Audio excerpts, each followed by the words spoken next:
From the team that brought you Adam RPG comes Swordhaven: Iron Conspiracy, an RPG with a low fantasy setting drawing inspiration from titles such as Baldur's Gate and Icewind Dale. Leading on from their debut success of Adam, I spent the last few years looking forward to its full release. Well, it's finally here, so how is it, you may ask? Honestly, it's okay. The game has its ups and downs, and a lot of things that I either didn't expect or was let down by.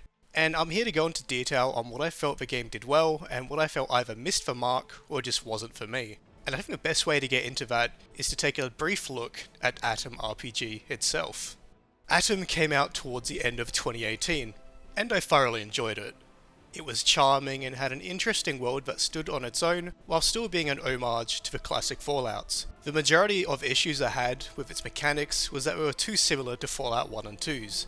Games that were obviously well made back then, but by today's standards don't exactly hold up. 7 years later and we now have Swordhaven, and a lot of it is just the same. Don't get me wrong, they've made a lot of improvements since Adam, which we'll get into. However, I went in expecting something like Baldur's Gate, and instead just kind of got Adam with bows instead of guns. I don't want to be too negative so early, but that was honestly my initial impression. There's more to it, which we'll touch on throughout the video, but let's get a bit of an understanding of the world we're in first. The Kudonian Empire is the dominant force across the realm, and is the centre of civilization. As part of its expansion, the barbaric lands, now known as Nova Drakonia, were discovered. Being the sole home of a magical ore called bolter, which can be forged into powerful pale iron. A century later, the city of Swordhaven was made the capital of a newly discovered continent, being a bastion of the Empire in a still dangerous and untamed land, attracting adventurers from all over. You are one such adventurer, which leads into the character creation and prologue. Character creation will feel very familiar if you played Atom or Fallout before, but with some improvements. First off is the picking of a background. This not only gives bonuses to an attribute and some skills to essentially form the base of your playstyle, but the background also creates a very significant amount of unique dialogue options, reactions and observations based on what you picked. I went with the Wade lot, a priest of a dragon cult who was on a pilgrimage to enlighten the barbarian heathens. This not only gives me a motivation for being in the game world, but also gives me a unique perspective to interact with the world from and roleplay with. Characters have unique reactions to your background, you can choose to make decisions that align with your background, and something I found really cool was that your background determines your starter companion. There's 5 backgrounds each of a companion to complement your character, and I think this is a really cool idea. It makes every background even more unique in experience, and I think games should do this more. Attributes and skills are pretty much straightforward to understand. I appreciate that it outlines every specific thing that each attribute affects. There's 15 skills to pick from, 5 combat, 4 social, and 6 around utility. All are pretty self-explanatory, with each skill also having thresholds that either give bonuses or meet requirements on top of their actual likelihood of succeeding. With up to 5 party members maximum including yourself, you could ideally have 1 combat and 2 non-combat skills per person. But honestly, it's still a stretch. Skill checks can get significantly high even from relatively early on, and it feels like a massive challenge to keep all of your main ones relevant. I consistently raised my martial arts, which worked fine, but I had to drop every social skill except persuasion to keep it effective, and I also consistently raised my medicine to be able to craft better consumables. But the best items from medicine require 150 in a skill, which I never actually managed to reach even by the end of the game.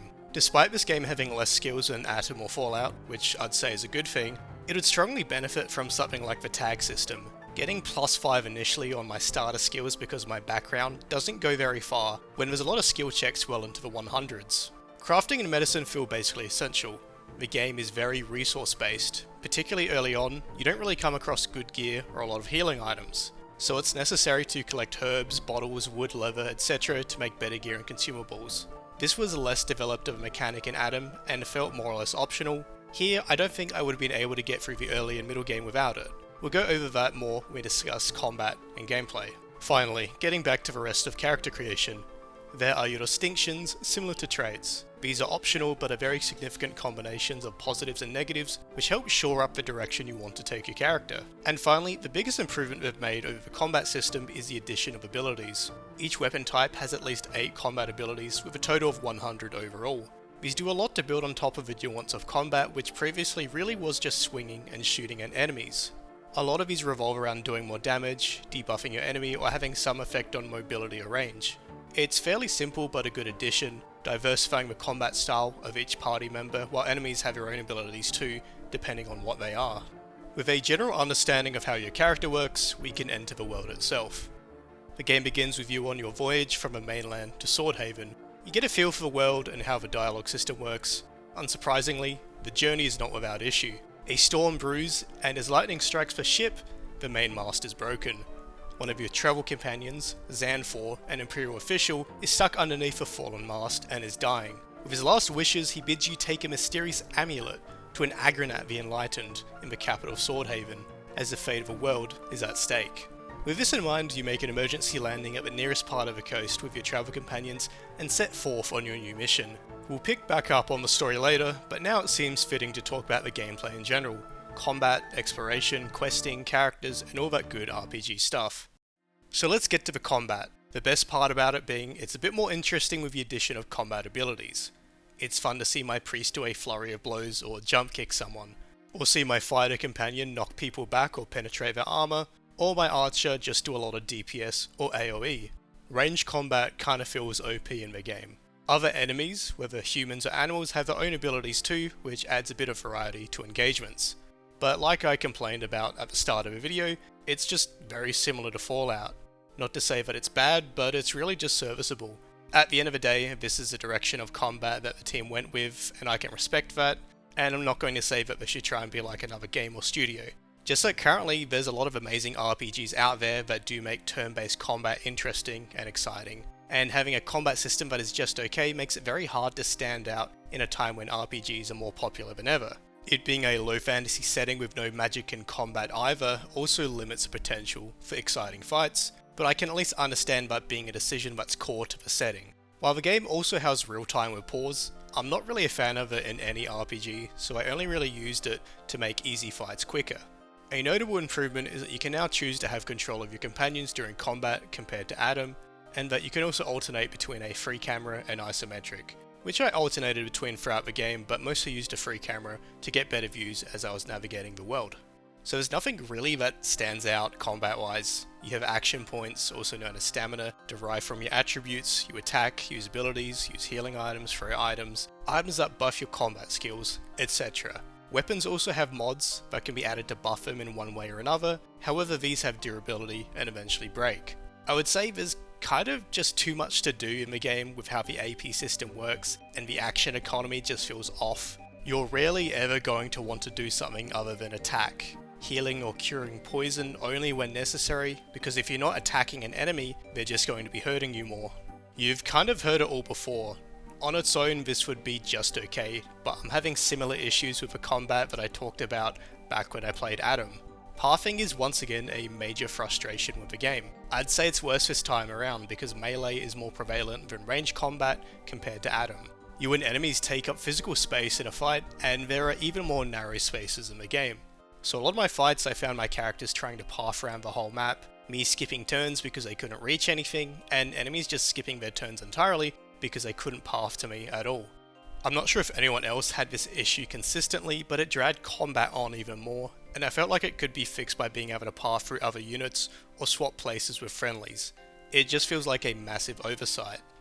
On top of this, also being an issue carrying over from Adam is that enemies very frequently aggro one by one rather than in a group. This not only makes fights extremely easy and abusable, but really staggers exploration as you're constantly moving a few steps ahead, having to kill one enemy and then repeating that half a dozen times. Another critique is that enemies almost exclusively just target whoever is closest to them, which feels not only boring but makes for kiting and swapping out party members extremely easy, as well as my archer companion being able to constantly deal out damage with rarely any concern because they're always the furthest away.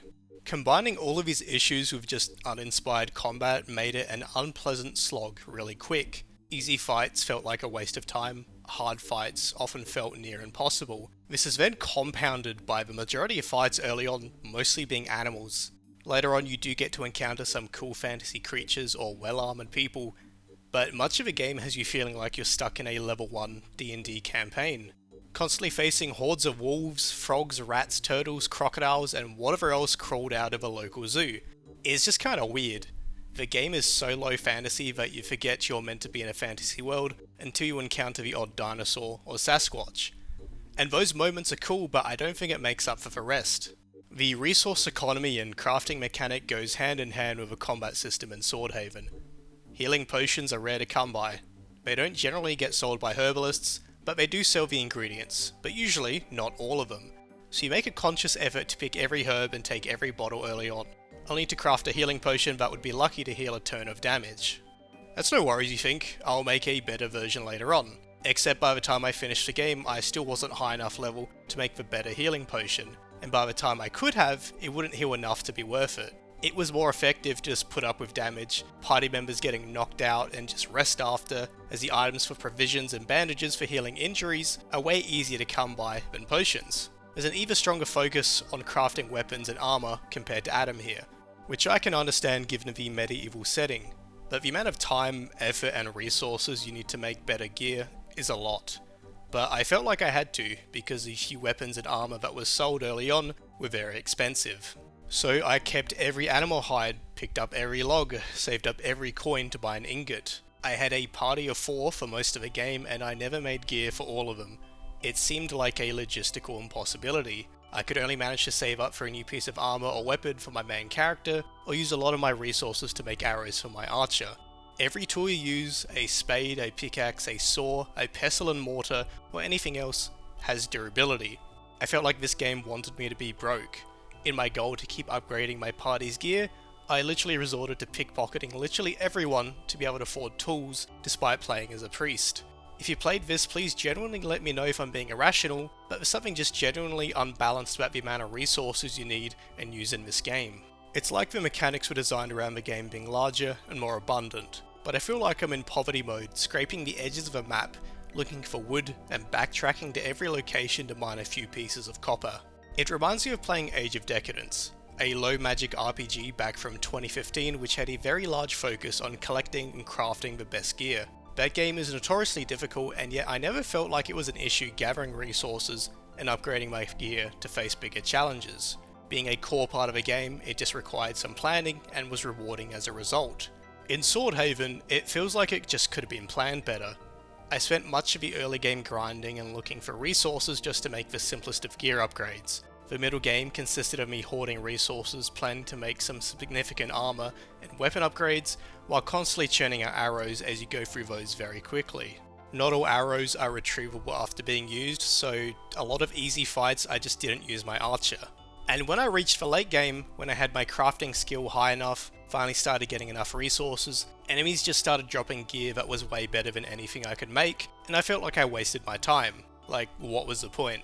A few fights with well-equipped humans and my whole party suddenly has upgraded and swapped out everything I've made, with no need to make anything further. The game has some good ideas on how crafting can be implemented, but the execution just feels like it's missed the mark and really just makes the game tedious and frustrating as a result. After complaining about that, let me talk about what I enjoyed most about the game and what will probably be the reason you like the game: quests, characters, and dialogue. Much like Adam, Swordhaven really stands out when it comes to completing various side quests and interacting with a lot of characters to do so. Using attention to notice something that's not right, intelligence to understand some niche information, or using your personality to help get the person better on your side. And in contrast to how a very dumb, unobservant and uncharismatic person probably won't go too far with talking to people. This is compounded with being able to use persuasion, intimidate and bluff to help navigate social situations. It also helps that dialogue checks and just talking to people rewards you with XP, and is relatively better than killing enemies early on. And when things don't work out diplomatically, quests can also be overcome by fighting and stealing your way to a resolution. As NPCs follow a basic day-night cycle, it makes it easier to steal from them in the night too. Which I appreciate. It does genuinely feel like the team has thought out their quests, and considered the various ways a player would try to resolve an issue and allowed for it. It does mean sometimes you get locked out of an option because you failed a skill check, but that's honestly just the RNG of skill checks and you can always just reload a save. A lot of the quests, especially early on, are helping regular people with straightforward things, which I like. It helps you get a feel for the world and slowly get an understanding of both the mundane and fantastical. The challenges facing the village of Clamreach are way different to that of Grainhold or Swordhaven. While there are basically only 3 settlements in the game, they at least have a good amount of relevant quests and characters. Particularly Swordhaven. It doesn't exactly look like a bustling city, but there's a lot to do here. you'll spend most of the game going in and out of a capital completing quests. Compared to a lot of other RPGs, it's pretty expansive and well put together, encountering different issues and people across the districts. It's good, which is why it's kind of a shame that the world in general just feels kinda small. I finished the game in just around 25 hours, and I'm honestly struggling to tell if I somehow missed a lot of content or this is normal. I'd say I'm kind of notorious for going through games quickly, but I made sure to comb through Clamreach, Grainhold and Swordhaven for basically every quest I could find, fully explored the map for every location I could find, and by the time I completed the game, my quest log was clear. No doubt I did miss things though. Maybe I missed a house which had a person with a quest available, didn't pick the right dialogue option with someone at an inn, and so on. So I'm not going to say the game is 25 hours long, just that I'm confident I did the majority of the content in that time. My first playthrough of Adam ran roughly 35 hours, and I know there was a lot I didn't complete.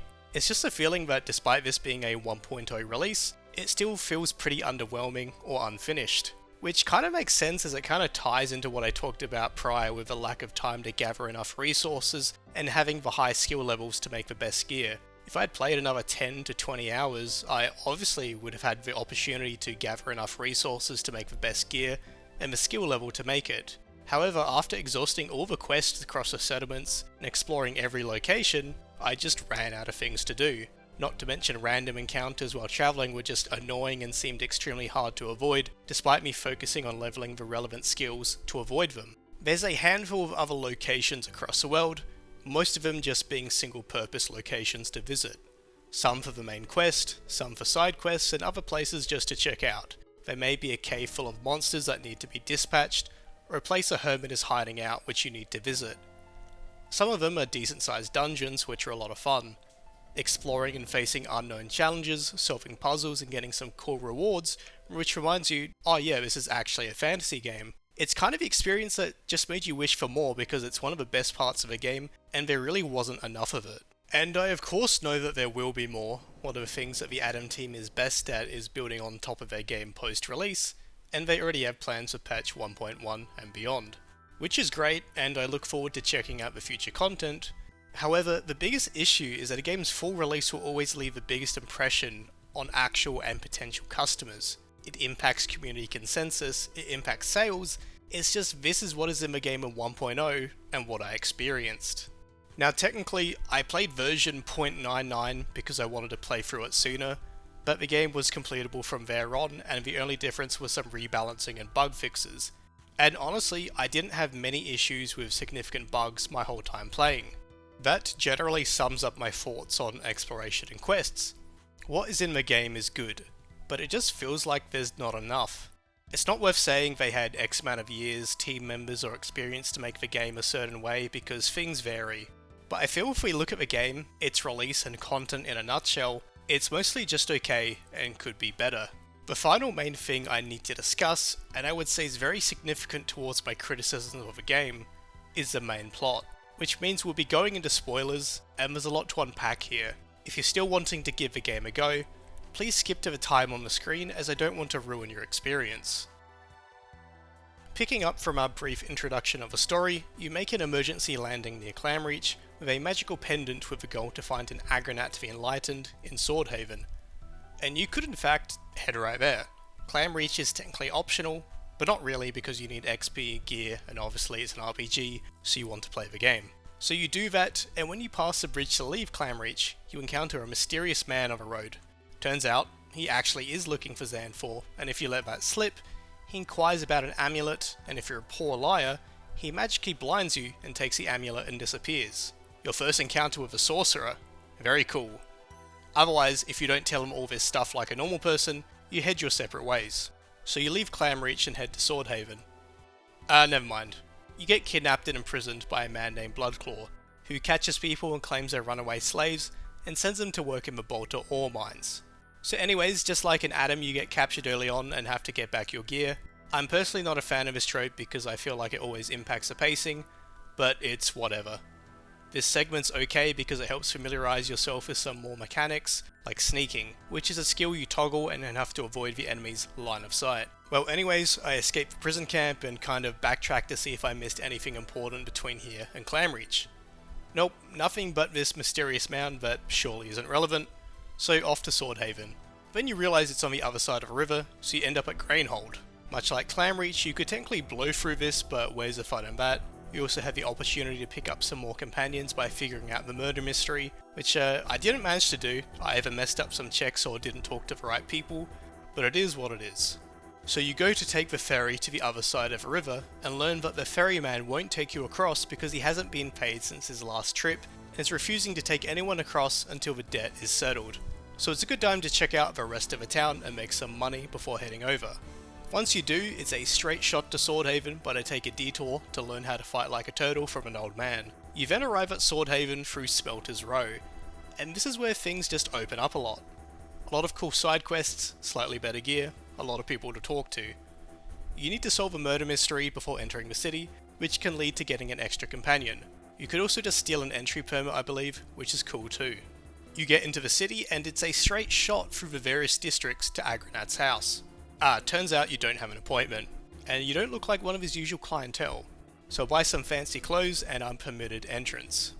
The first thing is that you recognise a sorcerer from back in Clamreach. You convey the news of Xan 4, hand over the amulet, and are handsomely rewarded. And that the amulet is potentially a very dangerous artifact in the wrong hands. He reveals that he and his companions are a guild of sorcerers, and that they're in conflict with someone called the Alchemist, a former ally of theirs, who was in Swordhaven plotting great acts of sabotage to destabilize the city, and that Agranat and his allies have come to Swordhaven to combat a group of corrupt sorcerers. The evil sorcerers seek to destabilize Swordhaven and provoke an invasion from the Northern Lords to take over the Bolter mines. This is also where the biggest parallel with Baldur's Gate can be drawn, how Saravok used the Iron Throne to fabricate an iron shortage in the Sword Coast to destabilize Baldur's Gate and enrich themselves. It's in general just a pretty interesting political premise for a fantasy world. You can learn more about the sorcerers, how they live in a distant magical land that regular people can't find, how they live by a tenet not to interfere in the lives of normal people, how there is a sorcerer's council on a mysterious island in a deep ocean, all very cool and interesting lore building for this low fantasy setting. Agranat tells you to seek out the Night Army, the local thieves guild, as they were approached by a stranger looking for explosive ingredients as a lead. Or you can check out the Patricians Guild for help. Well, I failed my skill check to talk to the Patricians, so I go to work with the Thieves Guild. What follows is doing a lot of chores for whichever faction you picked, mixed in with just doing side quests across the city. It's a lot of fun, as there's a lot of differing things you can do, and you honestly just kind of forget about the main plot for a while. Like, there isn't a massive amount of things to do to reach the next step in the main quest, but I actually spent 10 hours just working throughout the city and going out and exploring other sites across the world. It reminds me of playing an Elder Scrolls game and just pissing off from the main quest, and spending a lot of time doing everything else. Encountering astrally projecting Sasquatches, fighting gigantic plants and teaming up with a dinosaur, preventing the outbreak of some kind of demonic cult, and even finding a portal into the Atom World. This is where the game is at its best. It's unique, fun, and interesting without taking itself too seriously. It's what I enjoyed the most, and probably the biggest reason I wanted to talk about the game, regardless of the issues I had. So after dicking around for 10 hours, I finally learn where the big bad alchemist is, and I prepare for a big fight, because both the Thieves Guild and Patricians Guild essentially tell you to get lost and do it yourself. You encounter the alchemist and their crew, learn they're making a giant bomb to destroy the city gates so it can be invaded easily, and this is on behalf of a Western trade company, and doing this will get them even with them and out of Nova Drakonia, who have the Imperial Writ to manage the Bolter mines. But the company is a facade. It's much bigger than the Empire itself, and most of the Bolter ore doesn't even go back to the Empire, so where does it go? You kind of have an awkwardly nonchalant chat with them and then a brutal fight. Once winning, you meet back with Agranat. He talks about how the alchemist was desperate to leave his land, and how sorcerers ought to be cautious on this plane. He sends you out to the northeast of a region to Kurzaka Castle, to find his former colleagues who were the ones who allied with the Northern Lords and the Alchemist in the first place. But if they work together now, they may be able to escape and inform the Sorcerer's Council.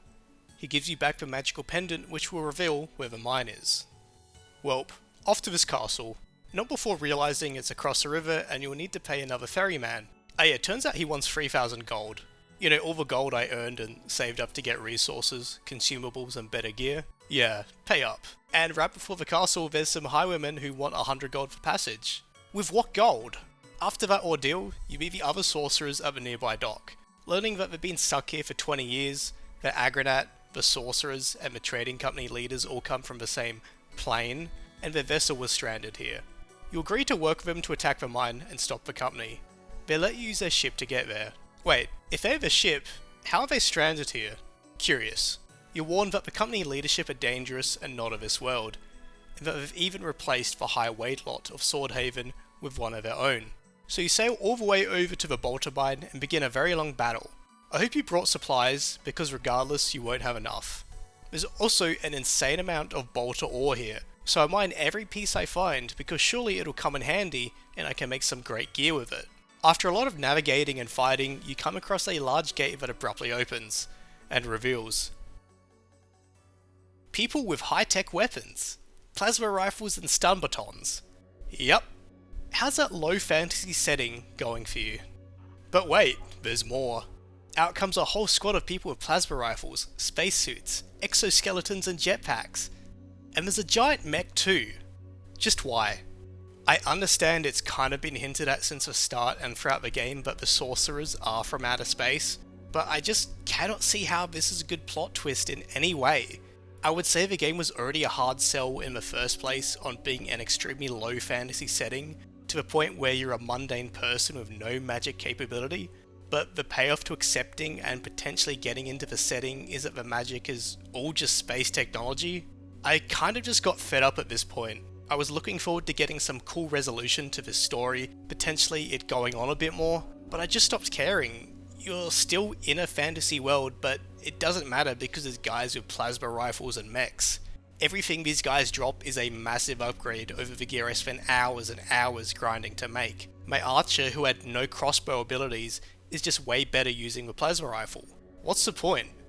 So you go into the space bunker, kill more of them, and face Bloodclaw and Warlock, the guy who kidnapped you in the beginning and his boss. You murder them because at this point the gear you have is ridiculous. You interrogate another man and learn the real boss of the operation is a Tal Lur, the CEO of the company. I'd say it's a really brave move introducing the real antagonist of the game with an hour left to go. He's a man who has been posing as the High Priest. So you learn their real secret base location is under that mysterious mound and head all the way back there. No need to do anything with the Bolter ore I mined because I'm a space marine now. I even checked to see if Argonaut was anywhere, but no. So it's a straight shot to face the CEO. What follows is reminiscent of infiltrating the Enclave base in Fallout 2, except a lot more tedious. You need to find a sequence of keys to access the dock to get a ship, because apparently you intend to fly to their base in space to defeat them. There is a lot of running around trying to navigate a large area that all looks the same with no one giving you any semblance of directions. There's a lot of people to talk to here. They discuss the attack at the mine, how they want to leave and just talk to you about the mission, because they assume you're one of them because these aliens and you look identical conveniently. I'm kinda not interested in any of the world building here, because the world I did get interested in kind of got made irrelevant. So I come across an imprisoned doctor who tells me to get his keycard, get another keycard off another doctor so I can access the computer mainframe and do whatever I want. I do so, and as I get to the second doctor, I have to subdue him so he doesn't call for help. I go to take his keycard, it's not on him. I go to open his locker, it's locked. I go to unlock it, I can't do it. So yeah, you need 150 lockpick to open this up. Despite putting half my skill points into lockpick on my companion every level, I naturally didn't have enough by 50 points. And I'm level 10. I cannot fathom how I'm meant to normally get to this level. So fortunately, I had held onto a consumable that would let me respec a character entirely, so I respec my archer's lockpick to 200. I'd say this isn't a game hardlock scenario, because you can technically fight your way towards the end, but that just sounds as fun as kicking a wall. I'm unsure if there's any other skill related ways to getting through this, and if not, that sucks.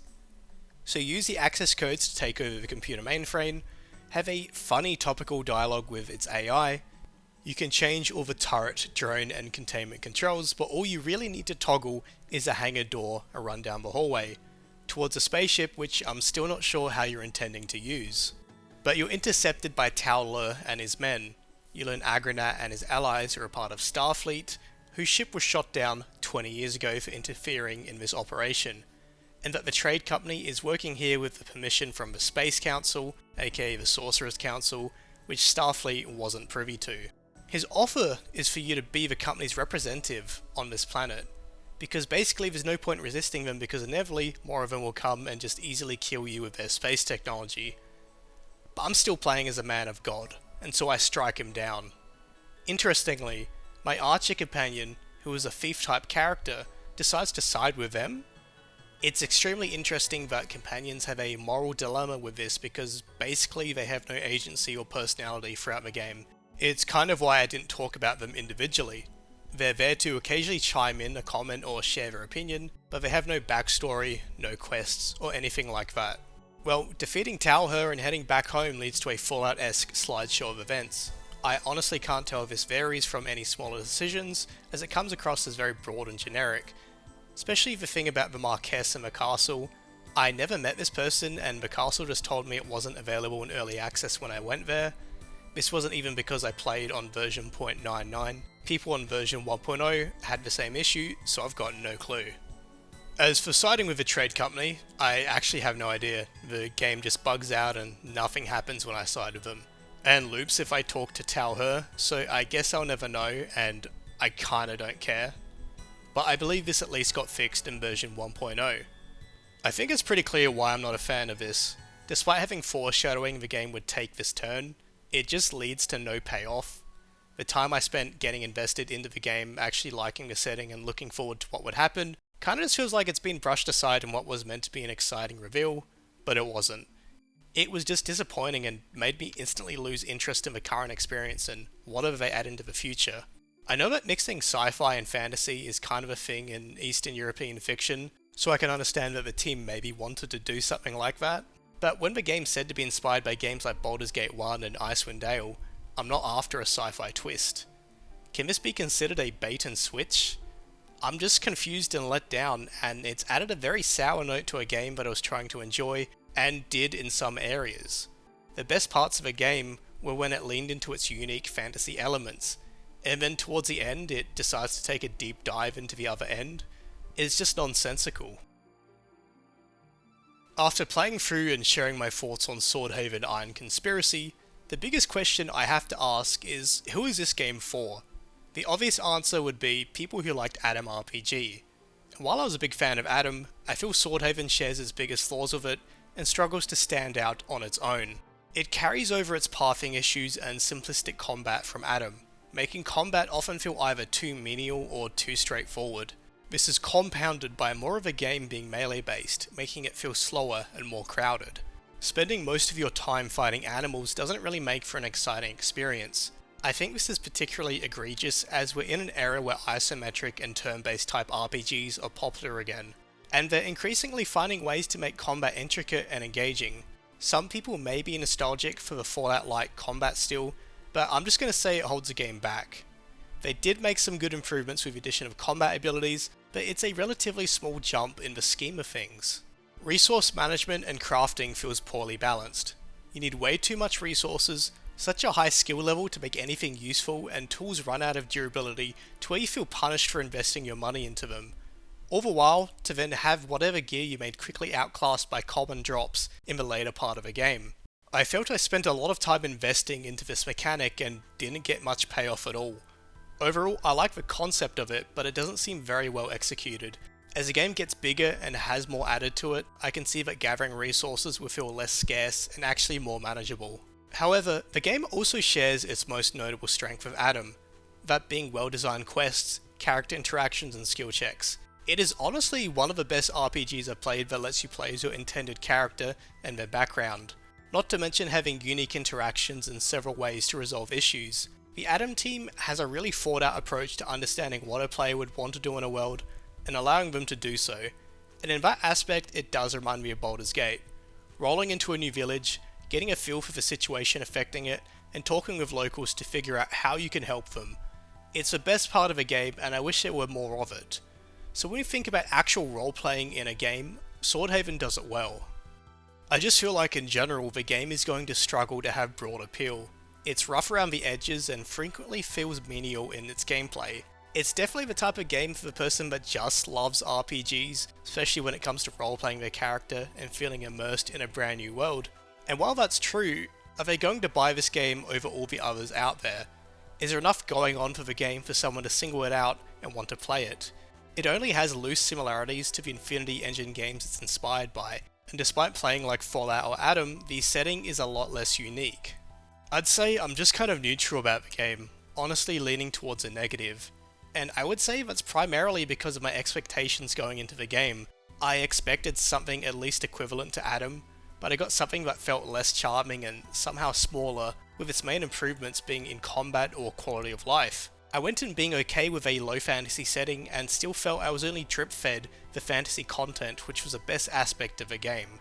Despite completing it in 25 hours, it felt like a slog somehow, hampered by fighting hordes of animals one by one and scouring the world for resources. I'm just surprised this is the 1.0 release they decided to go with, and think the game would have benefited a lot from a few more months of work prior to release.